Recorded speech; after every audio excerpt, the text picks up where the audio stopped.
It is, the end meeting the means, or the means the end, because the question is, what were the agitated Kenyans speaking on when they got to the streets? Was it a political issue? Was it a social issue? Was it an economic grievance? And how are we then responding to them? Allow me to cross over all the way to our neighboring country in Uganda and hear the voice of Dr. Bireete Sarah, who is the chairperson, Global Network for Domestic Election Monitors, among other things. She is a lawyer. She's also the chairperson, East and Horn of Africa Election Observers Network, that is also E-Horn. And I just want to start with a quote that I came across, Daktari, saying our elected leaders, your own quote, cannot be trusted on matters that are cardinal to our democracy and the well-being of the people. When you came up with this quote in one of your articles, what were you driving at? And are we still seeing this manifestation today? Well, African leaders in general have failed to live to the expectations of the people.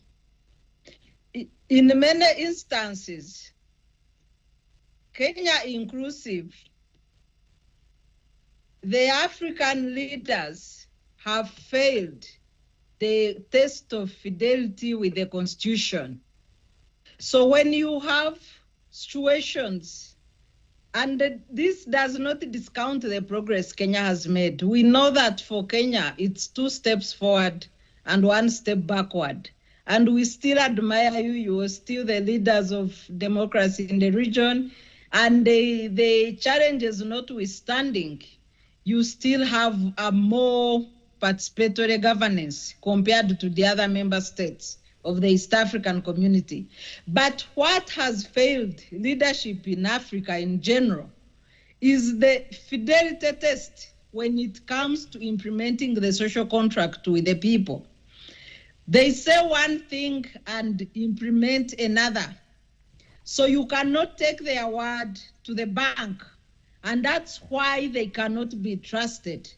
They engage in a lot of propaganda for purposes of accessing office, and when they get into office, they usurp the powers of the people, and democracy ceases to be about the people, but a small clique of the leadership that control or engage in state capture while in power. All right, now I also want to draw us quickly to one of the things that were very important. I think Mheshimiwa Mbui, or rather Mbui spoke about it, that is our democracy mature enough as a country? Let me also get a bit of comparison from Uganda. Not only was Kenyan, youth on the street, we also saw a bit of these actions in Uganda the other day, essentially against graft. Now, looking at what you published in November 21st, 2014, you asked, is democracy on a downward trend in Africa? Seems like a familiar question and similar to what you answered, but would you really generalize, looking at what Dr. Maka said, saying we're not in a place yet to say that Kenya is way far off from stability based on what now we're looking at in this country, from your, of course, governance expertise? Well, in Uganda, I think the parallels with Kenya are clearly drawn. Whereas in Kenya, the youth were able to demonstrate with the brutality here and there. In Uganda, the youth were failed completely from demonstration because the approach of President Museveni is that he should not encourage or tolerate any momentum. He has been in power for 38 years. We got a new constitution in 1995. That's 29 years ago. This constitution has the same fundamental rights and freedoms, like the Bill of Rights.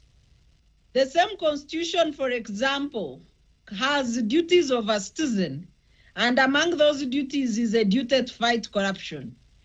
You have the youth who joined the call by the president himself to fight corruption, getting onto the streets. But all of them were arrested, either as they set off to march to parliament or a few kilometers after marching to parliament.